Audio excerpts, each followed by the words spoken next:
Hello, everyone. I'm here with Frank McIntosh.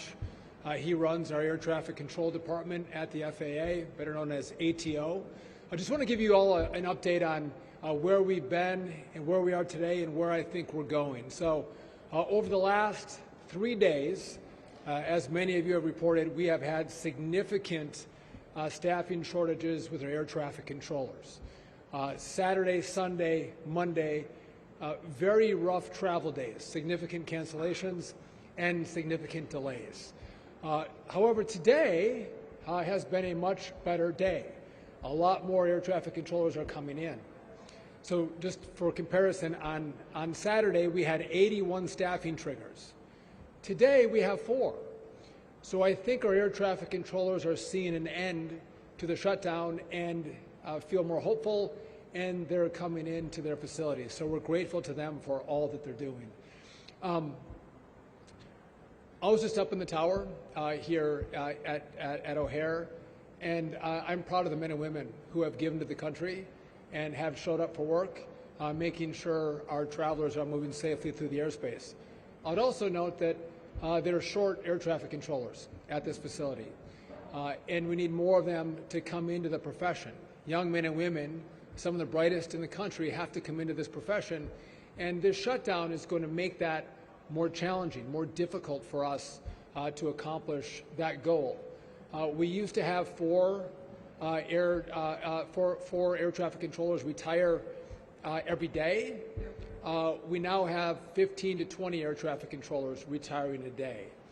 So that's a problem. Long after you all finish covering the shutdown, we are going to be stuck dealing with this problem where we're about 2,000 controllers short, trying to make up that difference. We're going to do it. We're going to work on it, but that has been a problem of the shutdown. I mentioned I wanted air traffic controllers to come back to work. So to be clear, anywhere from 24 to 48 hours after the government opens, they're going to get a photo ID and 70% of their pay. So 70% of their pay comes within 24 to 48 hours. So I encourage all of them to come to work, to be patriots and help navigate the airspace effectively for the American people. The remaining 30%, I think, will come in about a week after the government opens. I want to say thank you to Senate Democrats, the 8 of them that voted to open up the government. That's critically important. This is now going to go to the House. I encourage every single Republican and Democrat to vote to open the government. And I don't want to be Chicken Little for you all. I'm going to give you what I see. So if the government doesn't open, if the House doesn't do its job, I've had questions about what happens for Thanksgiving. There's a lot of Thanksgiving travel. What's going to happen during that time frame? I'm going to tell you we are not going to get to Thanksgiving. You're going to see this Friday, Saturday, and Sunday. Big disruption thus far, massively more disruption as we come into the weekend if the government doesn't open. It is going to radically slow down. So the House has to do its work. And by the way, I'm very hopeful. It seems like they're in a good mood to come in and vote to open the government. And again, I hope they do that. We're going to take your questions in a moment, but I do want to let you hear from our acting ATO, head of our air traffic controllers, to talk about what he's seen. Then we'll come back and we'll take some of your questions. So, Frank. Good afternoon, and thank you, Mr. Secretary. But before I say anything else, I do want to thank the men and the women, the air traffic controllers, our supervisors, our technicians, our individuals that work at our FAA JTOC and Command Center who have kept this system running over unprecedented times, under unsure times of when the next paycheck's going to come and how they're going to make ends meet. And through it all, they kept everyone at this airport safe, as well as all the airports around the country. Mr. Secretary, I also want to thank you for visiting these facilities, spending time with our controllers and our technicians and our managers to understand the problem and to hear from them firsthand. I can't tell you how much it means to them to have a boss come and listen to that and listen to them and how we're going to get past this shutdown. From the Air Traffic Organization, we're extremely hopeful that we are on the eve of the shutdown. And the reason why I'm saying that is this past weekend, Friday, Saturday, and Sunday, witnessed 3 of the highest staffing trigger numbers out of the 4 that we've had on record during this shutdown. Out of these whole entire days, we've seen 3 staffing triggers, Friday, Saturday, and Sunday, that severely impacted the operation. Normally, what we will do is we'll put in ground delay programs that you'll see your flights being delayed. That's a normal protocol. This past weekend saw us put in airspace flow programs where we had to slow the entire country down, which forced massive cancellations and delays. This is not sustainable for our air traffic controllers, for our technicians, and for the American public. For our controllers who are working and worried about what's going to happen to them, rest assured, when the shutdown's over, they will be made whole, and they'll be made whole within a week. What's really important for us is getting back to business. And what I mean by that is Thanksgiving is coming up. This is the time where everybody comes and connects with their loved ones. This is the time where air traffic controllers and technicians say, it's go time. It's go time for us. We want the shutdown to be over. We want our controllers back on the boards doing what they do best, which is separating traffic and keeping everyone safe.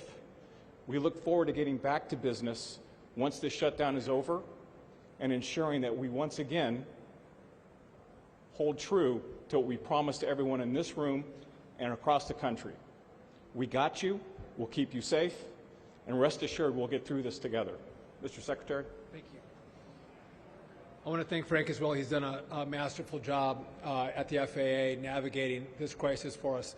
A couple points and I'll take your questions. As we come into Thanksgiving, this is a Super Bowl of air traffic controlling, right? It's massive movement of Americans. And again, this shutdown is going to get us to a place where we can get controllers back in our facilities controlling the airspace. I want to bring up one issue that I'll take your questions. You saw on Friday, on Saturday, we reduced our flights by 4%. So 4% of commercial aviation had to be canceled. Now, some have claimed that this was based on politics. This was based on pressure.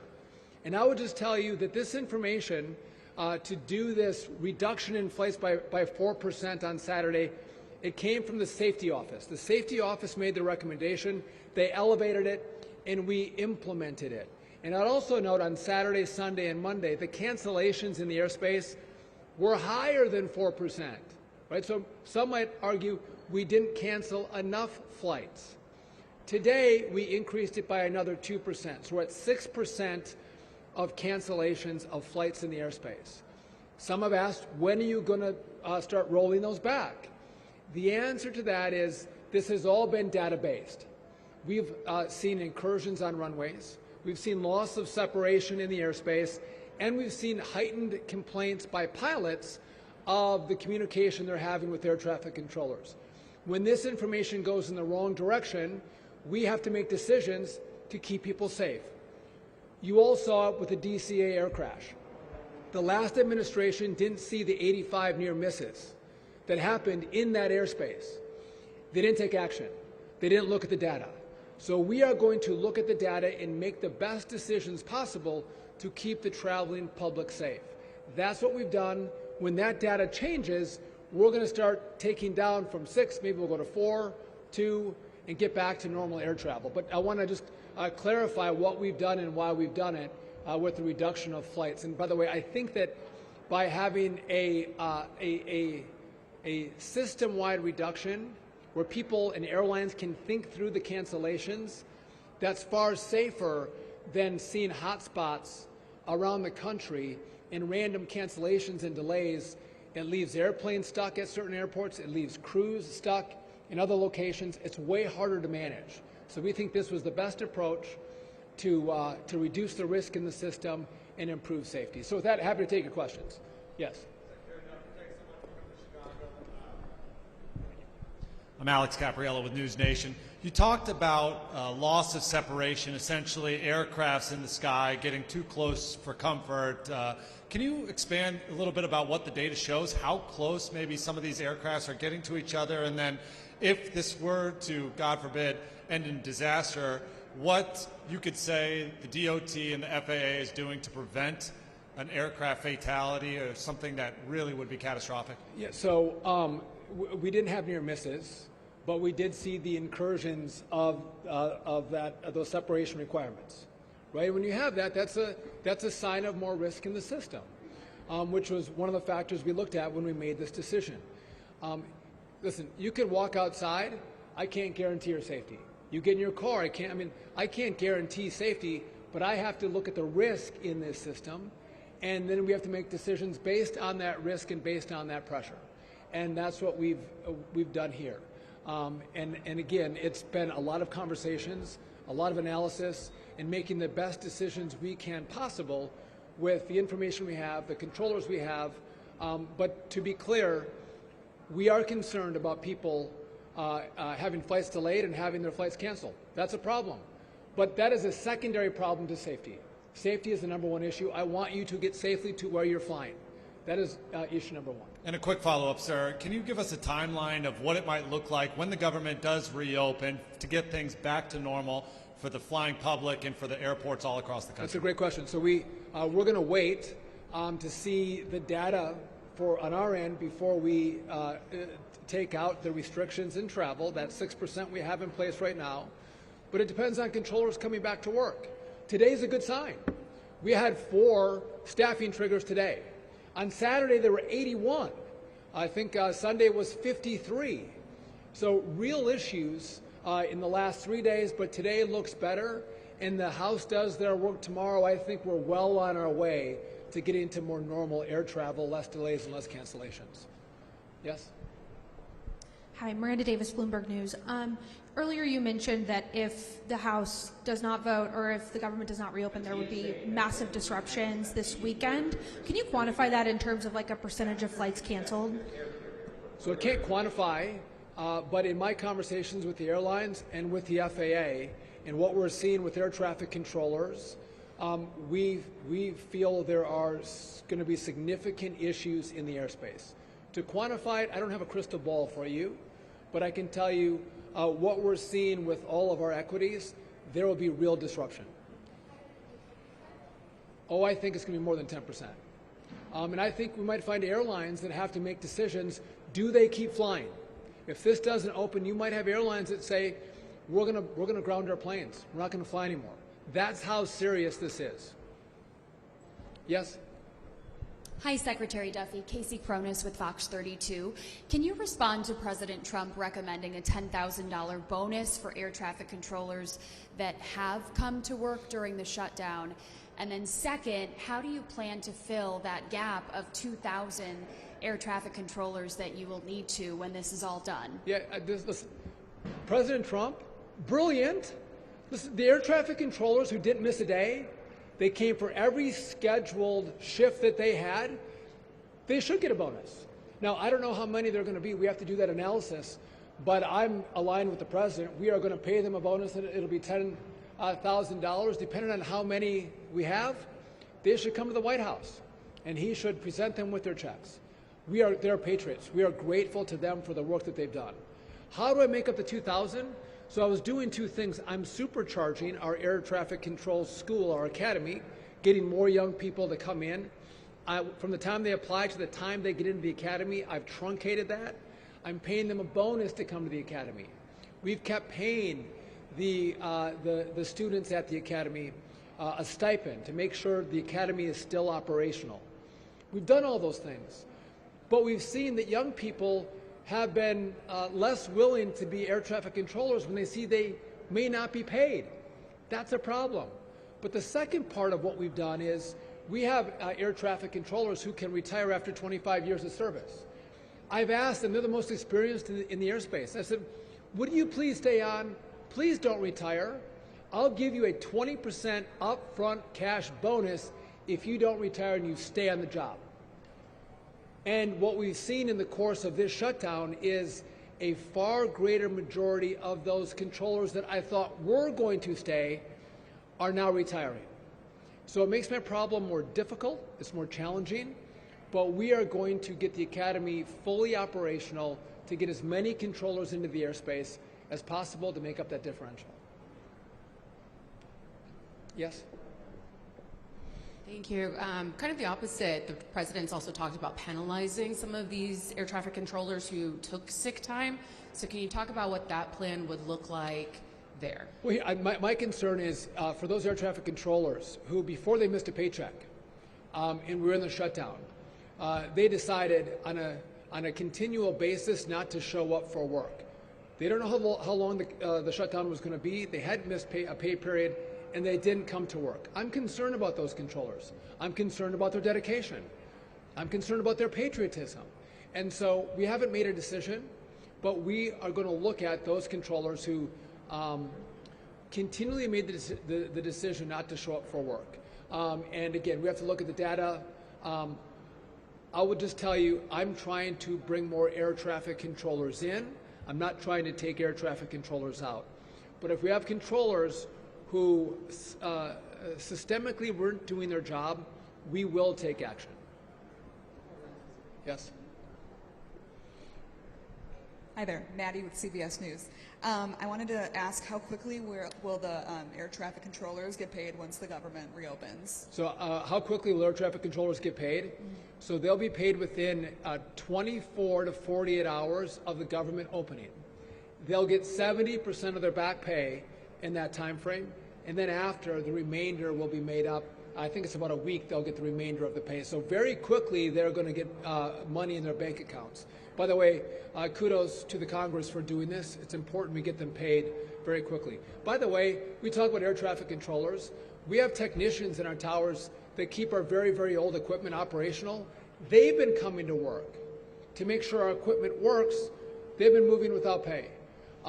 We have a wide swath of people who are focused on safety. It might be trains, it might be certifying aircraft that have all come to work without pay. We talk about the air traffic controllers today because it impacts people's lives, but a lot of people have gone through long work weeks, haven't got paid. I'm grateful they're going to hopefully get paid if the House does their work. Yes? Hello, Secretary Duffy. Brona with WGN here in Chicago. You talked a lot about the cancellations and the delays, and I believe there are restrictions in place for the private jets as well. Did you fly here today in a private plane? If you could re-ask your question, I couldn't hear you over the loudspeaker. You talked a lot about the delays and the cancellations of the commercial flights, and I believe there are restrictions in place for private planes as well. Did you fly here today on a private plane? Did I fly here on a private? I wish. By the way, had I flown on a private plane, I would not have landed here at O'Hare because we have restrictions at LAX, Seattle, Denver, O'Hare, Boston, Newark, JFK, Atlanta, Dallas. You can't fly a private aircraft into those airports, the top 12. With some small exceptions to that rule, you can't fly a private aircraft. So no one's flying in here. But for those small exceptions. We've reduced private jet travel or general aviation by 10%, as well as if there are delays in the system, cancellations in the system, we've also put in restrictions that say commercial aircraft take a priority. The private jet travel would have to go to a different airport. So we are prioritizing the commercial traveler, the people who are coming through this airport. Now, I flew in on American Airlines from Wausau, Wisconsin today. I flew on Delta last night from D.C. So, no, I'm a commercial flyer. Thank you. Just as a quick follow-up to that, I believe there are, I think I saw a figure of 1,700 plus private jets taking off yesterday alone around the country. What do you say to the people here who've been stranded for days in Chicago alone, who maybe don't have the means to fork over hundreds or thousands of dollars to do so? So, listen, I'm not at war with private jets. If there's an airport that doesn't have shutdowns and delays and it's not one of my top airports, and they want to fly their private jets out of there, that's fine. Or you want to fly your little Cessna out of there, that's fine too. I'm concerned about the airports that have the major disruption, right? So I'm not at war with anybody in aviation. I'm just trying to efficiently and effectively navigate the restrictions that we've had with air traffic controllers and make sure that commercial aviation is traveling well throughout the system, which would make sense. I think that's what anyone would do. Yes? Hey, Patrick with NBC5 Chicago. So just to clarify, you said if the government doesn't reopen, we could see more than 10% delays, and some airlines might even ground planes. Have you talked to airlines about that, or what are you basing that off of? I'm going to tell you that in the information that I have, you have significant disruption where you may find airlines that stop flying. Full stop. And what we see with our air traffic controllers, good day today, if the House doesn't pass this bill, I think you're going to look at Saturday, Sunday, and Monday as tiddlywinks. It was beautiful. It's going to get much worse than that. And we had talked about, and I had even mentioned, I think it would come at Thanksgiving. I don't think that's the case right now. I think it comes well before Thanksgiving. I think we would see that significant disruption coming this next weekend, maybe as early as Friday. And I think you're going to have airlines that make serious calculations about whether they continue to fly. Full stop. I'll do one more question, then I got to run. What are the next steps to getting them that technology? New technology for air traffic controllers. So I need $31.5 billion to do this build. The big, beautiful bill gave me $12.5 billion. So we're in the process of picking an integrator. No offense, Frank. The FAA does a great job at safety. They don't know how to build. So we're going to have an outside company manage the build. We're going to have radios, voice switches, new radar, new telecom. We have to switch from analog to digital. By the way, that's somewhat complicated to do that, especially while we keep the airspace operational. That's what we have the money for right now. I'm hopeful that the Congress is going to give me the rest of the money. This is bipartisan, by the way. Republicans and Democrats agree we need the money. When I get the rest of those dollars, we are going to work on what's called a common automation platform, basically the software that's going to run our airspace. It has to be brand new. It has to be developed, debugged, and then deployed. So that's going to take us longer than I think the 3-year period that we're on right now. And then the air traffic controllers, they need brand new equipment. You've seen the paper strips they use for flights. We're trying to move this to digital flight strips. Again, it's great 1985, 1993 equipment year. It's a blast from the past, but we should live today and technology from today. And I would just tell you, what we're doing isn't easy. And because it isn't easy, no one else has done it. Everyone else has passed it off. And Frank and I and Brian Bedford, but most importantly, President Trump has said, actually deliver for the American people, fix this system. And so that's exactly what we're going to do. And by the way, I've talked about what this shutdown does for air traffic controllers. That's real. But it hasn't done that for this mission to modernize the airspace. We were given the money in the big, beautiful bill, so we had it in our coffers at the FAA. So that process has continued to move forward, which I'm grateful for. So that has not been delayed, though the air traffic controller issue is going to be a problem that we're going to deal with into the future. By the way, Chicago's been, at least today, running well. Love the air traffic controllers. I hope they get my flight out on time today. I put a good word in for myself. I'm kidding. But again, I fly to here quite a bit as well. I want to thank you for coming out and covering the story. Our mission, again, keep people safe. Keep people safe and do whatever we have to, no matter what the political noise is, to make sure that objective is accomplished. With that, thank you very much.